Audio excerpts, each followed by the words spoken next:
Hi friends, মই নিমালি কাশ্যপে তোমালোকক স্বাগতম জনাইছো মোৰ চেনেল বি ক্ৰিয়েটিভলৈ। সো ফ্ৰেণ্ডছ, তোমালোকক আজি মই বনাই দেখুৱাব বিচাৰিছো কাগজৰে কিদৰে গহনা বনাব পাৰি। এয়া তোমালোকে চাইছা যে মই নিজেই পিন্ধি আছো, মোৰ নিজৰ ডিঙিত মই নিজে পিন্ধি আছো যে কাগজৰে কিদৰে বনাই আৰু নিজে পিন্ধিব পাৰি।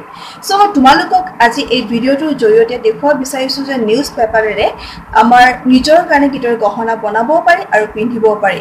সো ফ্ৰেণ্ডছ, তোমালোকে আজি এই ভিডিঅ'টো উপভোগ কৰা।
তোমালোকে যদি আজি ভিডিওটো চাই ভাল পাইছা তেতিয়া হলে লাইক শেয়াৰ সাবস্ক্ৰাইব কৰিবা আৰু বেল আইকনটো দবাব নাপাহৰিবা সো তোমালোকৰ কাৰণে লৈ আহিম আৰু বহুত ভিডিও তেতিয়ালৈকে চাই থাকিবা বি ক্ৰিয়েটিভ আৰু আজি যেটো বনাইছো এবাৰ ঘৰ ট্ৰাই কৰা আৰু নিজৰ ঘৰৰ মানুহৰ কাৰণে বনাব চেষ্টা কৰা থ্যাংক ইউ